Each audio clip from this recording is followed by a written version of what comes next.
Parce que les prix du carburant, parce que les prix du carburant flambent.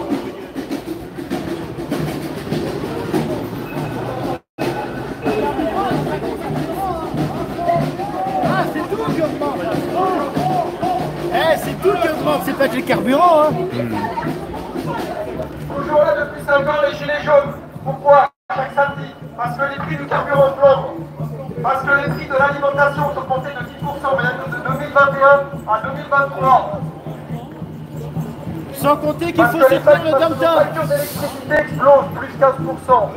Parce que les médias nous désinforment et nous manipulent. Parce que l'État détruit nos services publics, il s'attaque à la démocratie, à coup de 49.3. Parce que l'UE nous impose ses choix et nous muselle. Et enfin parce que nous refusons la guerre. C'est pas fini, attendez. Bah voilà, ça arrive, hein, ce genre de truc. Allez, gilet jaune, quel est votre métier? Oh, oh, oh, ah, merci. C'est juste un impact. Donc, comment changer les choses? Verser moins de dividendes et de parachutes dorés. Augmenter les salaires en tenant compte de l'érosion monétaire. Réformer le marché de l'énergie européen pour payer l'énergie moins chère. Exiger une réelle pluralité de l'information. Développer des services publics. Des services publics proches de la population. Mettre en place un plan financier d'urgence pour l'hôpital public. Réécrire une constitution qui défende réellement les citoyens, donc le RIC. Lutter contre les traités de libre-échange et sauver notre agriculture avec des circuits courts. Supprimer ou réduire drastiquement l'optimisation fiscale des multinationales. S'opposer à tout engagement militaire dans des conflits armés qui n'engagent pas les intérêts du peuple français. La mise en place d'un référendum sur la sortie de l'UE. Voilà. Si ça arrive, la vie sera bien meilleure pour beaucoup de monde. C'est maintenant que vous pouvez applaudir. Là, on parle avec Allez les gens, ne nous regardez pas, rejoignez-nous là. Ouais. Ah, ils se contentent d'un ouais.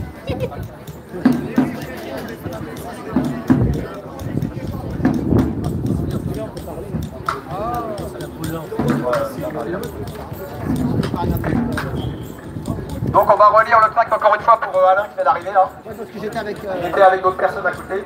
Donc toujours là depuis 5 ans chaque samedi. Parce que les prix du carburant flambent. Parce que les prix d'alimentation ont augmenté de 10%, rien que de 2021 à 2023. Parce que nos factures d'électricité explosent, plus 15%. Parce que les médias nous désinforment et nous manipulent. Parce que l'État détruit nos services publics, il s'attaque à la démocratie à coup de 49.3. Parce que l'UE nous impose ses choix et nous muselle. Et enfin, parce que nous refusons la guerre. La guerre au Proche-Orient et en Ukraine aussi. Ça arrive, ça arrive. Comment changer les choses? Donc je précise, c'est un tract qui a été fait avec un certain nombre de gilets jaunes sur plusieurs réunions.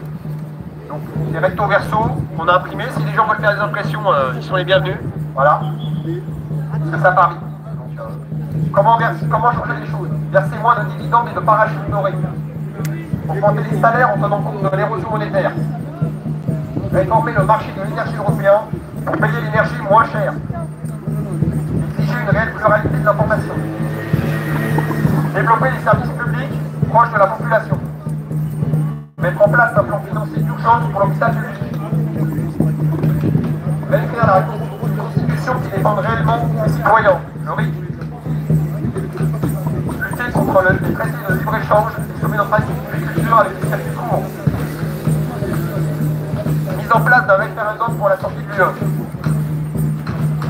Supprimer ou réduire drastiquement les optimisations fiscales des multinationales.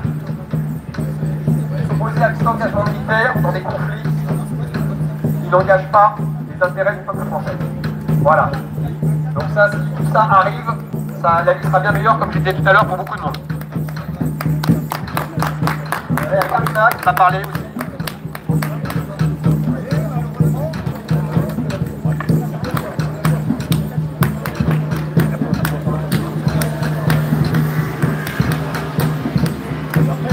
Bon, alors après, il y a autre chose qu'il fallait dire par rapport à Gaza. Bon, les gens qui ont leur famille pris en otage, c'est horrible, sachant pas que les gens sont vivants ou morts. Vous pouvez même pas faire le deuil de vos proches. Et ceux qui se font bombarder. Attendez les amis, le tambour. Ceux qui se font bombarder. On a vu des photos où il y a des pères de famille sur des tas de gravats qui cherchent les corps de ses enfants et de sa femme. Et ceux qui ont aussi, bon, comme je le disais avant, des gens de leur famille pris en otage. Donc dans un sens ou dans l'autre, c'est horrible. Et les armées du monde entier doivent s'unir pour arrêter ça. Après, il y a quelque chose aussi que je voulais vous dire, que j'ai vu, qui est intéressant.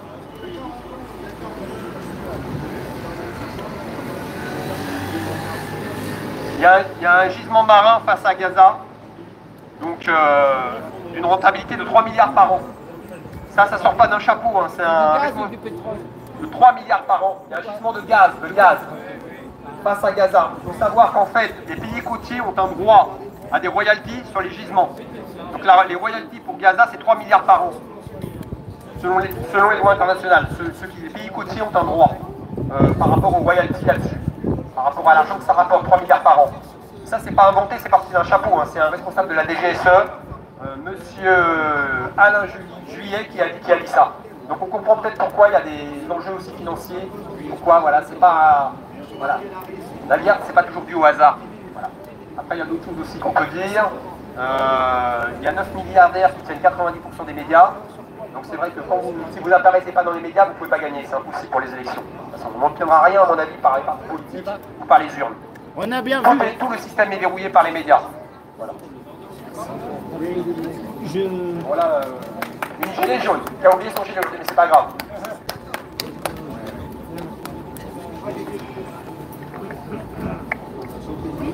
Parler maintenant ou après? Ok. Ouais, donc merci beaucoup pour ce rassemblement aujourd'hui, comme tous les samedis. J'ai pas ramené mon gilet jaune. Généralement, je le mettais pas. Il me l'a été donné par les Belges. Je les remercie. Parce qu'effectivement, j'étais une gilet jaune et que depuis un an, je n'ai pas été présente. Ok. Donc je disais, depuis un an, je m'étais écartée pour des raisons personnelles. Et quand je reviens aujourd'hui, je constate que rien n'a changé. Malheureusement. Malheureusement. Mais effectivement, je vois des gens encore qui sont déterminés. Qui sont déterminés parce qu'en fait, ce sont des personnes qui sont courageuses. Et même si on les pointe du doigt dans les réseaux sociaux ou dans les médias, quand on dit que les gilets jaunes n'apportent pas plus de solutions que les autres, moi j'ai une chose à dire. C'est que le peuple est en colère. Le peuple a formé un mouvement, les gilets jaunes en 2018. Le 17 novembre. Ce mouvement est toujours d'actualité et n'est pas mort. Alors, pour ceux qui sont partis, je les invite à revenir. À revenir même s'ils pensent que manifester ne sert strictement à rien, et parce que nous avons face à nous un gouvernement, des élites qui finalement, et vous le savez très bien, ont une forte autorité, sont au-dessus des autorités, et quelquefois ne respectent pas les lois, violent même la Constitution. On en a eu la preuve avec notre président de la République, le chef d'État, M. Emmanuel Macron. Yes, bravo. Alors, les services publics, nos services publics ne fonctionnent pas très bien. Et oui, malheureusement, nous n'avons pas de bons services publics qui fonctionnent correctement aujourd'hui. Pour autant, ces services publics doivent être au service des citoyens et non des élites. Nous avons un problème réel aujourd'hui en France qui perdure et qui dure, c'est celui de la santé. Nos services publics dans les hôpitaux, les médecins, ces médecins, certains qui sont partis de France et qui sont partis s'exiler ailleurs pour un meilleur salaire, et pour de meilleures conditions, parce que les conditions dans lesquelles ils se trouvaient en France étaient des conditions exécrables. Sous tension, avec quelquefois qu'un médecin dans les urgences et une surpopulation dans les urgences, avec un seul médecin qui puisse vraiment essayer de soigner comme il peut, en faisant effectivement quelquefois des erreurs et des erreurs médicales.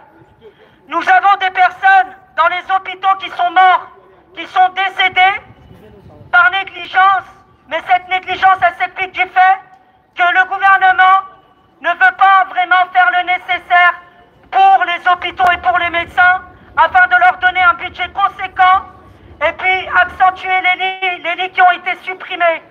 Vous avez vu que pendant la période de Covid, nous avons eu des lits supprimés. Donc, quand on parle de service public qui va mal, oui, le service public de la santé va très mal. Et j'attire l'attention du ministère de la Santé et des Affaires sociales, autant du social, puisque nous avons encore des gens qui ont de grandes difficultés aujourd'hui pour subvenir aux besoins de leurs enfants. Alors pendant longtemps, j'étais dans le sud et je suis monté dans le nord, pas pour m'amuser, pour venir manifester un samedi avec mes confrères ici, mes compatriotes ici, gilets jaunes. Mais je suis venu pour attirer l'attention du président de la République, du ministre de l'Intérieur aussi, parce que j'aurais aimé parler sur la question de la sécurité. Nous sommes, nous Français, ici en France, dans une insécurité totale. Je voudrais parler des OQTF, mais ce n'est pas encore le moment, parce qu'il y a tellement de choses à dire, et peut-être par la suite, je reviendrai dessus, sur la fin de la manifestation. Mais en tout cas, je peux vous dire une chose, c'est que les gilets jaunes, ceux qui sont partis et ceux qui reviennent, ne reviendront pas pour revendiquer, mais reviendront pour exiger. Exiger au gouvernement de faire le nécessaire et de vraiment se bouger au maximum, et surtout de ne pas nous souhaiter une troisième guerre mondiale. Vous avez vu qu'aujourd'hui, nous assistons depuis de nombreux mois à un massacre, à un génocide. On voudrait nous interdire de dire que c'est un génocide parce que sinon, on viendrait nous interpeller, nous incarcérer et nous mettre en camisole. Alors moi, j'ai une chose à dire.